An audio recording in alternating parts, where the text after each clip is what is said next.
Hey, good evening, guys, and welcome back to another great edition of nationalhsfb.com. This is where our goal is to elevate the discussion of high school football. And that's why Joe and I created this site. So if you haven't had a chance to visit it yet, just simply you see the website right there next to my name on the screen, www.nationalhsfb.com. Join the conversation. We're having a great time there. We hope to see you there. Joining me tonight is my counterpart, Joe Mamone with Prep Gridiron Logistics.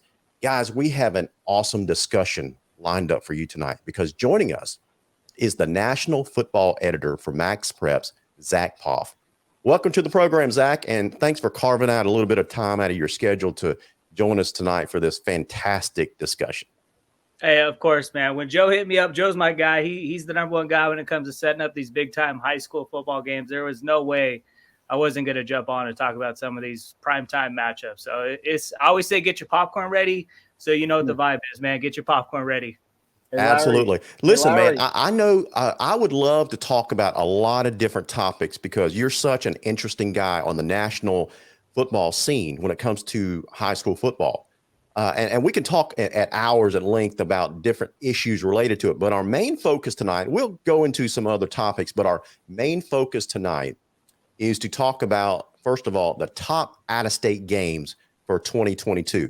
And since Prep Gridiron Logistics has a big hand in scheduling a lot of these games, I'm going to turn over this discussion to Joe to lead us off. Joe, what you got? First off, next time we do this threesome here, you got Max. He's got his MaxPrep shirt on. I got my PGL shirt on. We got to get you a nationalhighschoolfootball.com shirt. We got to get me in the proper attire. That's right. And I have them here. I'll mail you one tomorrow. Hey, LG's looking fresh, though. He's rocking the polo. I respect him, man. Hey, but listen, you guys are rocking the shirt. I'm rocking the Lowndes helmet in the background. What are you talking about, man? I respect it. I got my USC blanket behind me, man. So right on. There you go. Nice. There you go. Well, let's talk about the top out-of-state games coming up this season that have already been inked. They're signed. Contracts are signed. They're in the books. They're happening. We could talk about them. There are some that aren't signed yet. We can't really talk about them yet. So number one on my list, and this list is published on our nationalhighschoolfootball.com site under the thread by the same name. I think all three of us would agree that the top out-of-state game this year is St. John Bosco at Allen. Zach, what do you think? Yeah, I'm with you, man, because we saw last year when you get that California-Texas debate, when Mater Dei went out there and beat Dunkville 45-3. You're going to get that again this year with St. John Bosco and Allen. And you look at St. John Bosco, I wrote this down. They finished ranked in the MaxPreps top 10 rankings more than anybody 6 consecutive years. So that just shows you the program that Jason Negro has built at St. John Bosco. Year in, year out, they're sending guys to the FBS level. So that's going to be a big matchup, though, because Allen, when you talk about high school football in Texas, Allen's one of the first teams a lot of people bring up because of what Kyler Murray did. They got that monster stadium. So that's going to be a big-time matchup. And Allen, they were young last year. They had a pretty good season. They lost to South Lake Carroll deep into the playoffs. But they bring back a lot of talented guys. And, they went 11-3 in Chad Morris's first year as head coach. This guy's got, college football experience coaching. So he's going to do a good job developing a lot of these players coming back for Allen. So I agree. That's my number one game so far that's been announced out of state games, because you match up California and Texas, it's going to be big time. Exactly. Zach, you mentioned that they had a younger squad last year. Coming back this year, are they going to be developed enough, mature enough to take down a St. John Bosco? I wouldn't go that far, because St. John Bosco, I feel like they got probably the best argument to be number one ahead of Mater Dei. They bring back pretty much their entire defense. They had a big-time linebacker who tore his ACL during the spring as a freshman. Didn't play last year. Kingston. I love this dude's game. He's going to make a big-time impact on an already loaded defense. Their secondary is loaded. Marcellus Williams, I love. He's a 2024 dude. He's one of the best DBs in that class. And, you got Peyton Woodyer, a bunch of other dudes too, RJ Jones. So, and then on offense, you got Mateo Uyunglele. He's a 5-star edge rusher, but he's also a big-time tight end prospect. You got Pierce Clarkson coming back at quarterback. And last year, he split reps with Caton Hauser. And this year, he's getting the keys to the car. And I expect him to have a big year. I think St. John Bosco will win that game handily. I don't know if it'll be as big as when Mater Dei went out and beat Duncanville like that. But I think St. John Bosco will roll in this one. But, hey, Allen's got some dudes, especially DJ Hicks, 5-star edge rusher, class of 2023. This dude can get after the quarterback. So, if you can force some turnovers, anything can happen. Yeah, and that weekend, Zach, that 8/26 weekend, there's so many great games. You saw my tweet, man. That last weekend in August, because that's when Mater Dei and Gorman are going to play too, correct? Mm-hmm. Yeah. Mm-hmm. Yeah, so that's going to be a juicy matchup too. And I know you're going to bring up some of the events coming up, and a lot of those events are going to be that weekend also.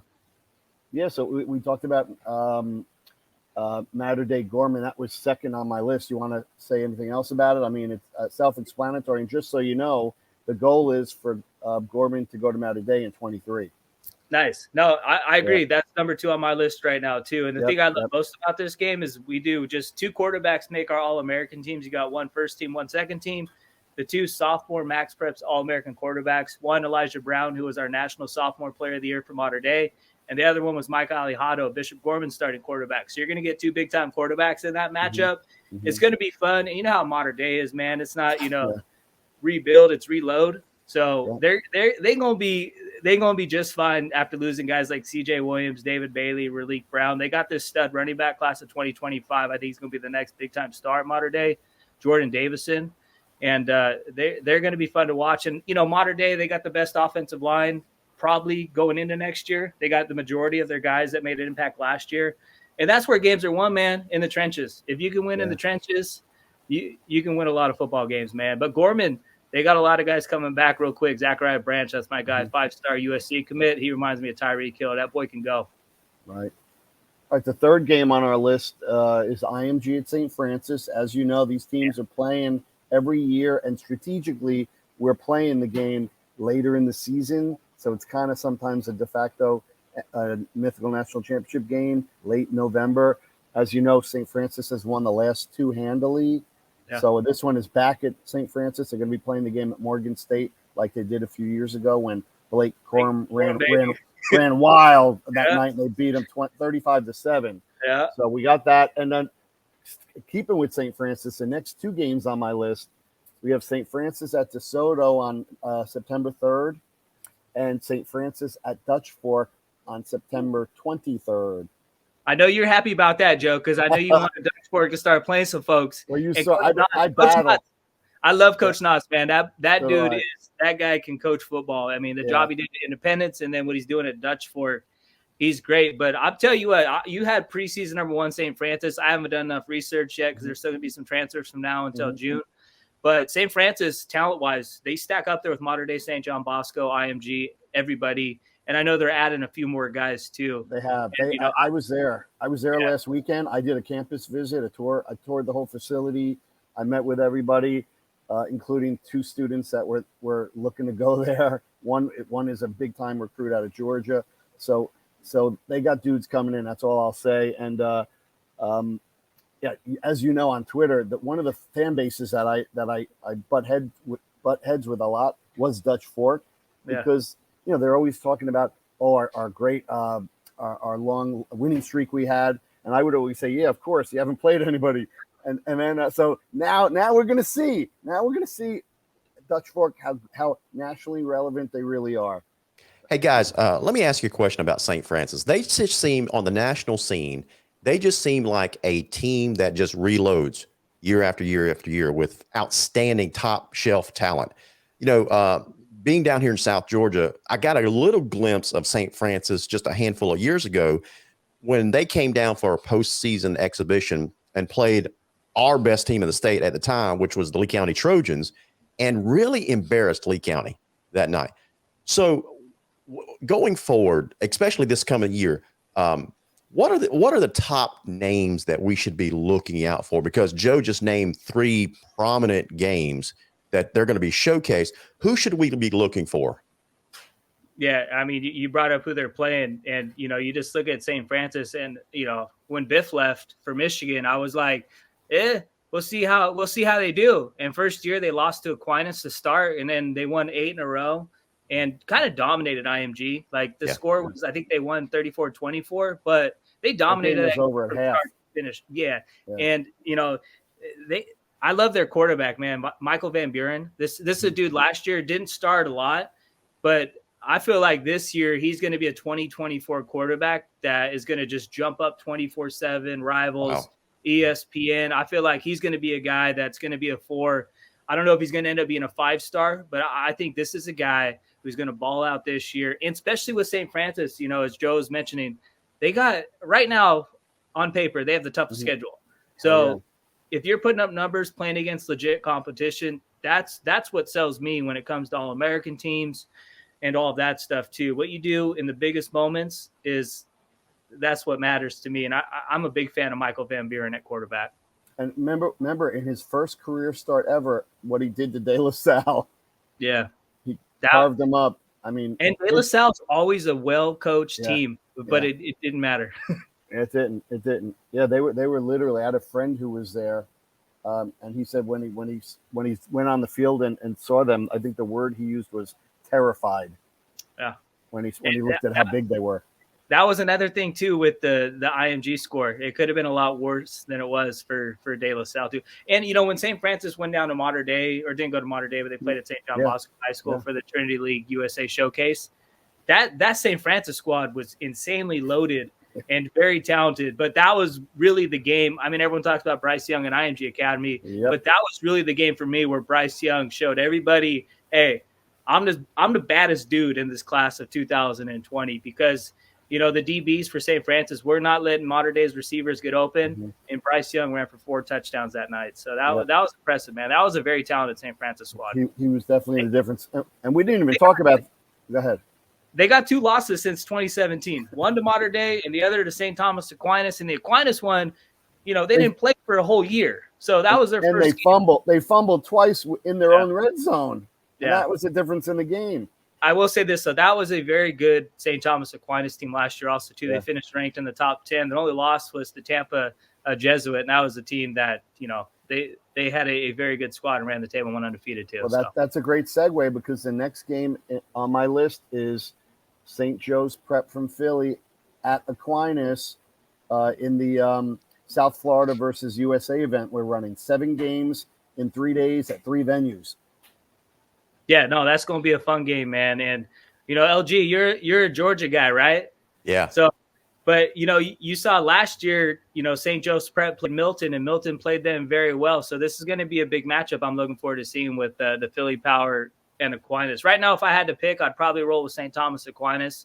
They've won 3 consecutive 7A state titles. Roger Harriet's done a tremendous job as a head coach for St. Thomas Aquinas. And, this is a school that's put more guys in the NFL since 2000 than any high school in the country. Guys, it's going to be interesting talking about St. Thomas Aquinas is, Florida is redoing their reclassification down there all across the state, metro versus suburban. So how do you think, or does it at all affect teams like St. Thomas Aquinas and the like? I mean, honestly, I don't think it matters. Like, South Florida is still going to dominate. Like, teams from Miami, Broward County, that area, they still going to be flexing their muscles for sure. Like, that's exactly one thing that the class changes do is, if you look at who Aquinas has played to win their state championships the last several years, Tampa Bay Tech, Edgewater, Lakeland, Venice, Plant, Vieira, Osceola, Dwyer, Lincoln. The new championship games are going to be against much better teams than those I just named.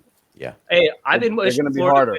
I've been wishing forever that Florida would do it like kind of Texas does, where the best teams are usually in like the same region. It's, obviously there are a few other teams that'll be in different ones, but it would be nice to have a playoff with the likes of St. Thomas Aquinas, American Heritage, Miami Central, Miami Northwestern, all of those teams in the same playoff bracket. Because then you could really be like, hey, we the Kings of Florida, baby. Like, we just That's exactly right.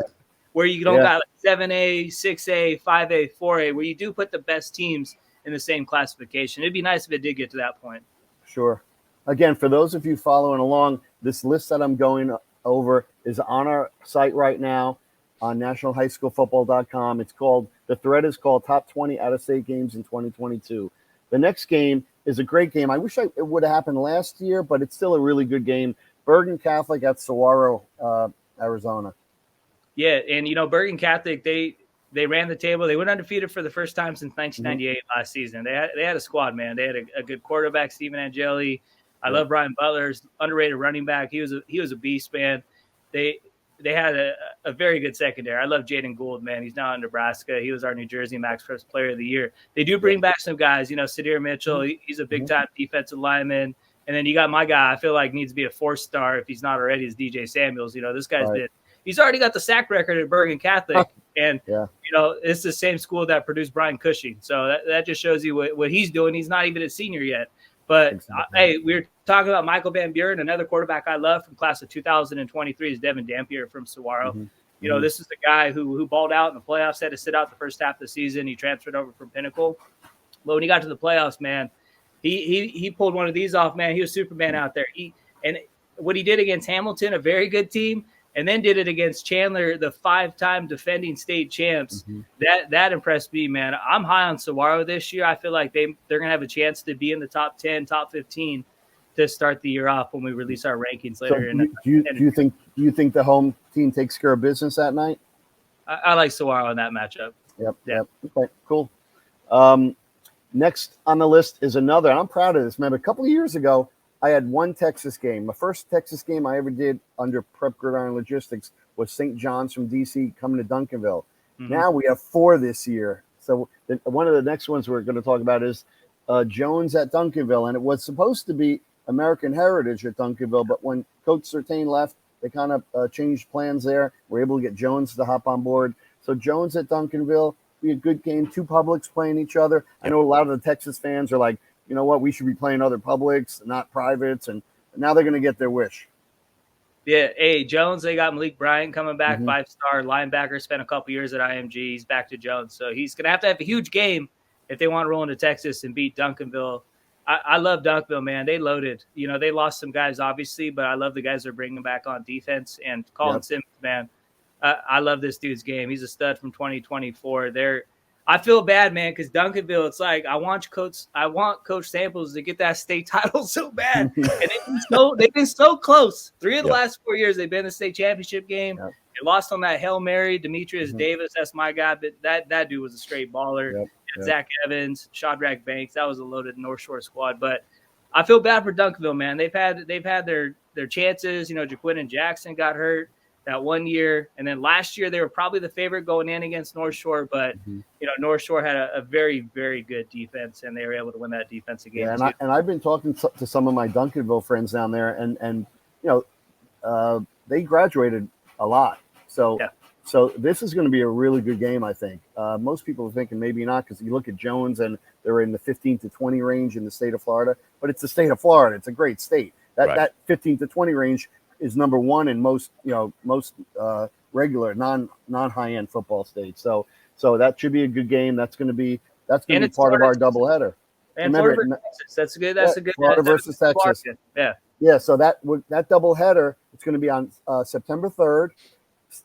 St. Francis, DeSoto in one game, Jones, Duncanville in another game. So, and real quick on DeSoto, Jonte Cook, remember the name, and he's going to be going up against a big time secondary. That's going to be a fun matchup for DeSoto. DeSoto, I love, what Claude Mathis is doing for that program. He's a guy that's, that DeSoto team back in the day, they were very close to knocking off Kyler Murray in the playoffs, but things just didn't go their way. I love Desmond White. That dude was a sauce king at quarterback. So it's going to be a fun game. And Texas can have a chance to put themselves on the map because they kind of got killed last year when they lost like that to Mater Dei.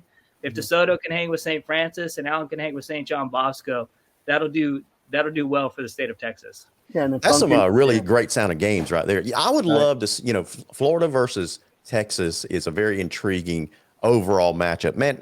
Joe, you got to put some Texas versus Georgia games together, man, because we haven't seen traditionally. Let me tell you why. They want no smoke. Let me tell you why that can't happen. I tried. That will never happen because both states per team have the largest rosters. That's right. And for Lowndes to travel to Texas or Allen to travel to Georgia, there's too many kids. They don't want to like Milton when Clack traveled, he would only say a top 50 players are going. A lot of teams won't do that in Texas and Georgia. If one kid goes, the whole 150 go. And yeah, that Lowndes is that way happen. too. Yeah, DuBose has got that program humming in the right direction now. I think I heard him say the other day, we got 170 kids on the roster, 10 through 12th grade. Yeah, I listened to that radio show, and then I was thinking to myself, because when I talked to the American Heritage coach, he travels with 45. Right. So there's going to be 45 kids on Heritage's sideline and like 170 on Lowndes with the band playing the whole time, so you could barely hear yourself sing. Hey, and speaking of Heritage, are they still playing Los Alamitos? Is that game still down? Mm-hmm. That's another game I can't wait to see, man, because Los Alamitos, Malachi Delson, 5-star quarterback, number 2 recruit, just behind Arch Manning on 24/7 Sports. Yep. That dude can sling the rock. He's fun to watch. You got Makai Lemon, another 5-star USC commit. You got DeAndre Moore, 4-star, top 100 player.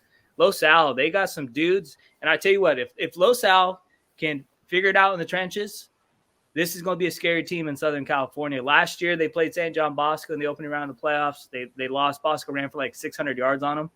But if they can figure out the trenches, Los Al is going to be a scary, sneaky good team in SoCal. Exactly. And I could tell you, because I had lunch recently with Coach Rollinson and Negro down in Cali, and Los Al has acquired a few of their lineman players in the offseason. No, not starters, but pretty damn good players. Hey, Bosco and Modern Day, they usually have good backups. So hell yeah, a lot of their backups get college D1 offers, just like like anyone else. It's crazy. So, it's crazy what Negro and Coach Rolo are doing, man. Like those dudes are providing so many opportunities for so many just great young athletes. It's really great to see. So let me tell you what's going on with one of our events, because you brought up the game. So we put together a game, an event. It's that same weekend we're talking about, August 25th, 26th, 27th. It's called South Florida versus the USA. 7 games, 7 out-of-state teams versus 7 South Florida teams over 3 days, 3 venues. So what happened was I had all these games lined up. They're all going to be on Flow because, I'm a corporate partner with Flow Football. ESPN swoops in and takes 2 of the games to put on ESPN, which I don't mind. I mean, it's great to have these teams play on national television when they can. So they came in and they took St. Joe's Prep Aquinas, which we already talked about. They came in and swiped Los Al American Heritage. But the game they didn't swipe, which in my opinion is the best of the 7, and we'll talk about that next. It is St. John's College at Chaminade Madonna. Hey, I'll tell you what, those 2 teams, they both finished ranked in the MaxPreps top 25 last year. St. John's ran the table. Chaminade Madonna's only loss was to Heritage, a game that had a huge weather delay. It was just crazy raining. But Chaminade's got some 2024 dudes. Davion Gauss, stud running back. That, I mean, you saw in the Geico game, he ran or totaled like 200 yards. He's a truck, man. He's been a MaxPreps freshman All-American. Then he was a MaxPreps sophomore All-American. Chaminade Madonna, year in and year out. They got mad talent. And look what they did at Buford last year. They sure did. That What was turned me the into a final score? believer. 14-0. Did they shut them out? I think it might have just been It was a low-scoring game. 7-0. 7-0. And Davion was the dude that had the big play that was the only point scored that night. That was a very good Buford squad. Like that, Buford does not. Very good Buford defense. very rarely loses at home to out-of-state teams. The last team that did that to them was Deerfield Beach back in the day with all those studs they had. And I love St. John's because they've been a program. I mean, you schedule most of their games, but they ain't running from no smoke. Like they want to play everybody. That year they went like 5-5. They played Modern Day, Duncanville, everybody. They went 7-5 that year. 4 of their losses were to teams ranked in like the top 19, and 5 of their wins were against top 150 teams. They went 7-5. In my opinion, and I'll say this till the day I die, that was the toughest out-of-state schedule and regular schedule in the history of high school football. No, I would agree. I would have to look and just to make sure, but off the top of my head, I would agree because you know how it is, man. The WCAC don't play like that league or that conference. That's big it's time. It's the second best league. It's behind, in my opinion, behind the Trinity League. It's number 2. Well, that Chaminade Buford game was so fun to watch last year. mainly because it was such a defensive struggle in modern day football. When everybody's scoring 1,000 points, a 7-0 game against two nationally recognized programs, it was kind of a fun game. And I mean, you just look at those two programs. Like they produce talent, and they're always playing in state title games. What, Buford? They've won 3 in a row. I think at least. I believe so. Yeah. They won 3 in a row, and Chaminade Madonna, they've won 4 out of the last 5 years. So, I mean, those are two teams that are bringing home state titles year in and year out, too. And here's a little factoid about Buford. You know, this coming year, they're going up to the highest classification in the state of Georgia for the first time. And so if they win it one of the next 2 years, then they would have won, I believe, a state championship in every classification in Georgia. Yeah. And I got to ask you, LG, like 7A next year, I feel like it's going to be a little wide open. You know, Milton's got a new coach coming in. You know, it's a toss-up, man. Gone now from Lowndes. I like Grayson, what they're bringing back, because they were super young last year, and I felt like they could get better and better each year. But 7A in Georgia, it's going to be fun this year because I feel like it's going to be wide open. It was pretty wide open last year. You know, Collins Hill, I felt like was the favorite just because they had Travis Hunter and Sam Horn coming back, and they were so good the year before and got hot. But it was wide open last year. I feel like it's going to be more wide open this season. Yeah, there's a phenomenon going on in Georgia right now, and it's been this way for probably the last 5 to 10 years, but it seems like every single year in Georgia, there's a new super assembled team. And so the last couple of years, it's been Collins Hill. You're right, with Travis Hunter and Sam Horn. Those guys were unbelievable. I got a chance to see them up close and personal. For the last 2 years, they've knocked Lowndes out of the state playoffs. One in 2020 in the semifinals, and then last year in the quarterfinals, and they are as good as advertised, man. So I'm glad to see those guys graduate and move on. But to your point, Georgia is going to be wide open this year. It's going to be fun to watch. Yep. Yeah. And no, go ahead, Joe. No, I was going to say, if Overton would have stayed at Milton, I might have had them as a little bit of favorite, but now that they lost all their top seniors, he's now going to college early. And Coach Clack, who's, in my opinion, one of the top 5 coaches in the game, is no longer there. So it is wide open. If I had to pick somebody right now, I love Mill Creek just because I love Caleb Downs. Like that dude, oh my God. Like that guy plays the safety position as well as anybody, any class. And he's been doing that since day one. I mean, I love that dude's game. But if I had to pick somebody right now, I'd say Grayson's probably the favorite. But like you said, LG, we'll see. You know, Grayson's coming down to Lowndes in the middle part of the season, so we're going to see what both programs have. Yeah, it's going to be fun, man. Like I said, get your popcorn ready. So, all right, our last game. We're only going to do the top 10 because the list is really long. So the number 10 top game, in my opinion, is also part of our South Florida versus USA event. DeMatha at Cardinal Gibbons. Ooh, I was hoping you would say that one. Mm-hmm.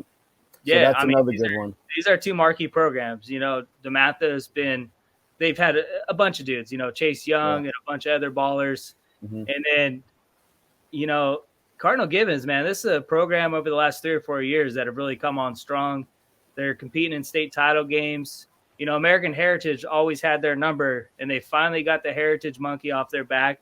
And since they did that, they've kind of just taken it to the next level. They got a well-established program. They know what they're doing there, and that's going to be a fun game because it's going to be a big win at the early part of the season for either one of those big-time programs. Yeah, I mean, and these teams like Heritage and Cardinal Gibbons, they're all getting a little closer than Aquinas used to be about this much higher. Now the gap's getting about like this. So that's going to be a great early season game. So let's go on to this is one of my favorite topics I wanted to talk about. Hey Joe, let me stop you right there. A little factoid about Cardinal Gibbons. You know, Matt DeBuck has done a fantastic job down there. But did you know that he came this close to becoming the head coach of the Colquitt County Packers during this all season? I didn't. That would have been a huge pickup for them, man. Yeah. So anyway, that would have changed the whole landscape down there with Carter, because they're known as a dominant team down there, and deservedly so. He's really done a really good job with that program. So it would have been interesting to see if he could have that same success, and I probably think he could in South Georgia. I'm glad he didn't come because he'd be in the same region as us. You know. Yeah, and it's hard for a private coach who's been at a place for so long. Where remember, privates, you can take anybody. I mean, there's no really It's not, you, the really the county is yours, the region is yours. When you're the hot team, everybody comes to you. When you're at a public school, the rules are a little different. It's harder to maneuver and achieve greatness, in my opinion. Sure. When you don't have when you can go out and just bring in whoever you want. Yep. So let's talk about a topic near and dear to my heart: states or teams or regions that really need to start scheduling more out-of-state games. Hey, you've been waiting for this one, man. I've been waiting for that, but you know what? I can't say Dutch Fork anymore. I've crossed them off my list now that they're playing St. Francis. In Dutch Fork's defense, they did have IMG on the schedule before the COVID season happened, so I will give them credit for that. They did schedule IMG. It didn't happen, but I'll at least give them credit for that one. Right, and they did play Allen several years ago and almost beat Allen at home. Yeah, so, and that Mallard Creek team was pretty good too that they played. I think there's a delay and it ended up being a tie. But so here's my top 5 parties that need to start playing more out-of-state games, because until they do, they're not as great as I see in the rankings. Okay, number 1, Center Grove, Indiana. I know you got some weird rules where you can only play schools from 300-mile radius of your border. Play St. Ed's or somebody. Play St. X. Play a top team from a bordering state. I could watch all the film, put me in a film room for 24 hours and watch all their film. Until I see them against a high-end team, I'm going to scoff when I see them in the top 100. I'm sorry. Same goes for Oakland, Tennessee. I want to see them versus a big-time elite high school football team. The Utah teams, I want to see how good they really are. I just, we don't see that. I will say this: Lone Peak has been scheduling some out of state, like Bishop Gorman, Alamany. Alamany home and home. Alamany home and home was through Prep Grid Island Logistics. Yeah, I mean, come on, you didn't even need to say that. We already knew that. But did you set up Corner Canyon and Gorman too?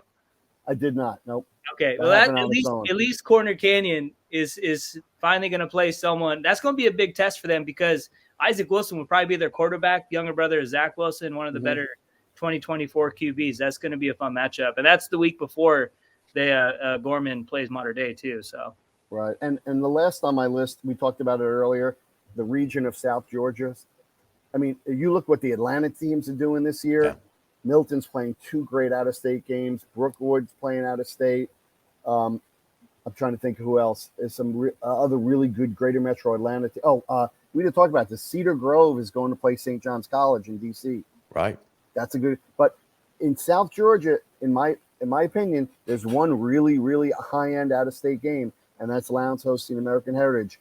Colquitt should be doing the same. Valdosta should be doing the same. Lee County should be doing the same. Why they're not, I have no idea, but they need to if they want to truly be nationally relevant. Yeah, I had a couple of those teams on my list as well. And one of the teams that I would really love to see back on the national scene, even though they're an arch rival of Lowndes, is Valdosta, because everyone recognizes the brand that Valdosta brings to the table when it comes to high school football. And for decades, they've been known as, let's be honest, when it comes to high school football, they've been known as the standard bearer. And so they've fallen on some hard times over the last decade or so. They've got a really good coach in Shelton Felton. He's even got collegiate experience, but it would be neat to see them return back to the national scene, because I think they bring some credibility to football, or high school football in general. Now, with that said, there's no excuse for Colquitt County not being there, because they were there for many, many years under Rush Probst until he left. They still have the talent base over there in Moultrie, right? But Joe, you know the one team that kind of has had some national prominence in the past in the Middle Georgia area, but really we haven't heard from them in a long, long time, even though they've really dominated their classification in the state of Georgia in the last 5 years, and that's the Warner Robins Demons. Yeah, right? They've got back-to-back state championships. I think they've played for the state title either 4 or 5 of the last 5 straight years. They've got an up-and-coming hot-shot quarterback. When I say hot-shot, I mean in the best terms possible. This guy's so energetic in Marquise Westbrook, and I think Zach, you guys had them ranked number 35 in the national rankings at the end of last season. These guys are poised to make the next step to return to the national level. And I think they've got the squad to do it. I just don't know why they haven't done it yet. Yeah, and I'm speaking with Coach Westbrook right now. We're going back and forth. I'm trying to get 2 of their home games on Flow next season. Hey, people tune in. Watch Big Burley. That boy can get after the quarterback, man. He's a baller. Yep. Hey, you know me, Joe. I can't call out no coaches or teams or nothing for not scheduling. But the one thing I will say this is that when you do schedule out of state and national games, whether you win or lose, it's going to help your team out. It's going to help your team when it comes to recognition. It's going to help your players at playing better competition, because we saw last year, you know, Duncanville got way better after Mater Dei beat them 45-3. You know, Bishop Gorman, Miami Central, East they St. Louis, Springfield Central. They all played tough games at the beginning of the year against elite teams, got blown out, and went on to run the table. Yeah, guys, let me ask you about a program over in Alabama. Do you think this is an up and coming program that's ready to hit the national scene in a big way? And that's Thompson High School out of that Metro Birmingham area. You know, Hoover has been the standard bearer for the state of Alabama for quite a while, but now that Josh Niblett is leaving for greener pastures in Georgia, that's going to leave a void over there. And Thompson is coming on strong with Coach Freeman over there, right? Thompson has dominated that state for the last 5 years. Really. That's right. They've been number one. I think they're another team that's poised to take the next step. All right, let me give you a heads up, all right? Because this isn't public yet. Thompson will be playing at least 2 really good out-of-state games. I think one is already published on their schedule. It's Lipscomb Academy, Trent Dilfer's team. That's Trent Dilfer. Yeah. Yep. And then I'm working with them right now. They haven't signed the contract yet, but I'm telling you, when they sign the contract, they're going to be at the Freedom Bowl in Milton, and they're going to be playing one of the best Georgia teams if all goes well. Yeah, wow. And just to touch on that, LG, I mean, Thompson, they've won 3 consecutive 7A state titles. You look at the talent they had. I mean, last year's squad, Connor Harrell at quarterback, you know, Jeremiah Alexander now at Alabama, but they bring back a lot of dudes. I love Peter Woods. Peter Woods was arguably better than Jeremiah Alexander was last year. You know, this is a dude who's going to be a 5-star when it's all said and done. You got Tony Mitchell, a 5-star corner. He played safety last year, and they got some talent on offense. And, you know, they're going to be good again next year. I don't think they're going to start ranked as high as they did the last couple of years, but they'll be ranked in the preseason top 25 to start next year for sure. That's great. No, that's awesome. Yeah. So Zach, we'll skip on to the next topic. All right. We went through the states or regions that we want to see more out of state of. Let's talk about some of the events going on. We got the week 0 in most states, which is 8-19. We got the Freedom Bowl going down in Milton, Georgia. We're going to have 5 out-of-state teams against 5 of the top Georgia teams. Literally, if you go to any polling and go down the line, we have probably, I think, 4 out of the top 5, if not all, going up against out-of-state teams in Milton, Georgia, the week of the 19th. Following weekend in Canton, Ohio, we have 5 games also, 2 on a Friday, 2 on a Saturday. St. Francis is going to be there. East St. Louis is going to be there. Christian Brothers out of Missouri is going to be there. Pittsburgh Central Catholic is going to be there. So big-time games, all right? Then in Ironton, Ohio, we just started a new an event, an inaugural event. It's the weekend of 9-10, Saturday, the 10th of September. We got 3 really top Ohio teams. We got Moeller. We got Benedictine from Cleveland. We have the host Ironton taking on DeMatha, Good Counsel, and Johnson Central out of Kentucky. So that's going on. And then the Honor Bowl, one of my favorite events. I love the mission statement there. I love what they do and how they support the armed forces. The Honor Bowl has a great lineup this year. All of these games are listed on our site under the certain thread, so come back and check them out. But those are the 4 of the top events. And again, we didn't even mention the 5th event, which is my South Florida versus the USA, which is going on that same weekend, the 25th to the 27th of August. We have 7 South Florida teams, all high-end names, against 7 big-time out-of-state teams. Are we? What's up with the Trinity League versus USA? What's going on with that? All I can tell you is it's going to be a doubleheader this year. The Santa Margarita couldn't make the dates we had open. So it's only going to be a doubleheader. And the only thing I can tell you at this point is, although it's titled Trinity League versus the USA, it's going to be Trinity League versus a state, because the two visiting teams are from the same state. That's all I can say at this point. All right, I won't try and get it out of you too. And then real quick with that Honor Bowl, Chandler's going to be playing, I think, Cathedral Catholic in that. And Chandler, they just got a quarterback transfer, Dylan Royola. Hey, I don't like to say this because it puts a lot of pressure on the kid, but he reminds me of Patrick Mahomes. Yeah. Wow, that's something right there. Hey, I'm telling you, watch the tape. Like, this dude is throwing probably passes coaches don't like to see, but he gets it there. He's a playmaker, man. He's from Texas. He's transferred over to Chandler. And, Joe, Chandler, this is one of the better programs at producing quarterbacks. So it's going to be a good fit for him, too. I expect him to put up big-time numbers the next 2 years. Joe, let me ask you a question. In the state of Georgia for the longest time that I can recall, the marquee event to start the year has always been the Corky Kell Classic, right? But that game is becoming, let's be honest, cost prohibitive for a lot of teams, especially travel costs. So I see the Freedom Bowl in North Georgia kicking off every year. I think Georgia Southern hosts a little event over there this year. You helped put together the Georgia-Florida Challenge in South Georgia. Is this becoming an in vogue thing to do? Are more teams looking to put these types of marquee events together? Oh, for sure they are, all over the country. And in Georgia, most of the teams are exiting the Corky Kell because, number one, they force you to buy a certain amount of tickets. It's not cost prohibitive, as you said. Teams have to drive 4 or 5 hours to get there. That's not right. It's just not worth it. So we're doing these regional and local events where they can make all the money with the gates. I'm paying them for the streaming rights, because all these games are going to be on Flow Football, the channel on Flow Sports. So it's much more profitable doing it on your own. Okay. And I've been saying that for years, and finally the light bulb has gone off, and they're starting to do it on their own. And if you look at the Corky Kell, it really wasn't interstate matchups. Right. So now we're getting some big time teams coming down to the Freedom Bowl. It's literally going to be Georgia versus the USA.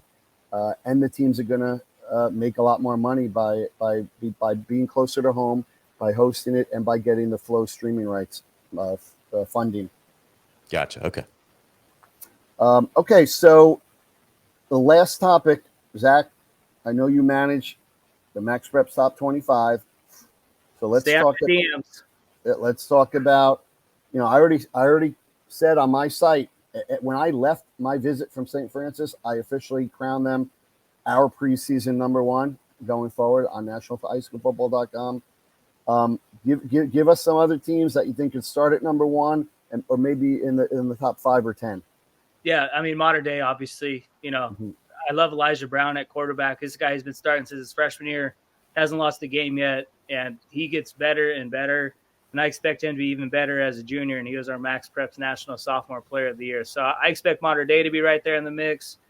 Their rival, St. John Bosco, they're loaded. They got everybody coming back on defense. They got talent on offense. They got a great coach in Jason Negro. They're going to be in contention. St. Francis Academy, they got some good players returning. They've added some big-time transfers, and they showed me a lot last year in Masai's first year as head coach. Yeah. And I expect them to be even better this year. IMG Academy, they have 8 players rated in the top 100 of the class of 2024. So they got some young cats that can ball. They got some 2023 dudes too, obviously. Carnell Tate, big-time wide receiver. Francis Maigoa, a SoCal kid, has been balling out at IMG. And the list goes on and on with whoever IMG's got. They're going to be in the mix. I feel like the best team from Texas to start next year might be North Shore. They got a lot of guys coming back. They won a state title last year. I don't know if they'll be in the top 5 to start the year off. But I tell you what, a sleeper pick is going to be one of those 2 teams from Arizona. It's going to be Saguaro and Chandler. Those are 2 marquee programs. What Coach Mons has done at Saguaro and Coach Garrettson's done with Chandler. Those are 2 great coaches. I feel like one of those 2 Arizona schools. And then the St. Thomas Aquinas. I know I was forgetting somebody. St. Thomas Aquinas will be in the mix. And I don't know if Centennial. Don't forget Centennial. I just started to put together the top 25, and I'm at like number 10 right now. Mm-hmm. And obviously Corona Centennial's in there too. Yeah. Matt Logan, man, that dude, Coach Negro and Coach Rawlinson, much deserved, get a lot of the hype and a lot of the respect. But Coach Logan's in that mix as best high school football coach in California with those two. Hey, Zach, do you believe any public school in America last season could have taken Mater Dei to the wire and only lost by 5, other than them? That's tough because, I love the Austin Westlake squad. They're public, right? Oh, yeah. I feel like Austin Westlake could have gave them a game. They struggled a little bit in that Denton Geyer game, but they turned it around in the second half, kind of dominated. Cade Klubnik, that dude is a straight baller at quarterback. Jaden Greathouse at wide receiver. That was a very, very good Austin Westlake team. And Todd Dodge, he went out the right way, man. Mm-hmm. 3-peat. See you guys. Yep. All right, cool. So, Larry, that's my topic of the 4 or 5 things I wanted to talk about. If you have anything else, let's do it now. Listen, man, that's it for me. I thought this discussion was going to take about 20, 25 minutes, but we've been having so much fun. I just lost track of it. Look how much time has passed by just talking about just a handful of topics that we have. So sometime in this upcoming season, we're going to have Zach back just to do a follow-up on this interview, just to see how many of the games panned out to be great games, who's hitting the top 10, top 25, maybe in the middle of the season, things like that. So, Zach, if you're game for it, we would love to have you back this upcoming season. Anytime you guys want me to come on, I'm here, man. I had a great time, man. And LG, you're the man. We'll see how Lowndes does to start the year. They might be in the mix, be ranked in the top 25. And Joe already knows that he's my guy, man. He's the best at what he does. He's taken high school football from here to here, because when you get these national games, not only just taking me out working, but just as a fan. Like, I was so hyped last year when Mater Dei Duncanville played and all the other big-time matchups. So I just appreciate everything he's doing for the game of high school football, man. He is taking it to a whole new level, and it's just been fun to see, man. Well, thank you so much for joining us tonight. So, guys, if you've enjoyed this, be sure to check out our website at www.nationalhsfb.com. You've been watching Joe Mamone. I'm Larry Godwin. We want to thank our guests once again, Zack Poff. And Joe, you got any parting words for our audience? I'm just waiting for the chance to see this guy's top 25. That's what I look forward to at the start of every high school football season. Hey, end of June, baby. That's when it's dropping. So it's going to be a few more months, too. I'm going to enjoy March Madness here for these next couple of weeks. The fridge stocked full of beer. I'm going to be out the next few days, so it's going to be fun, man. Go Iowa. Nice. Y'all have a good night. Take care. Bye-bye. See you guys.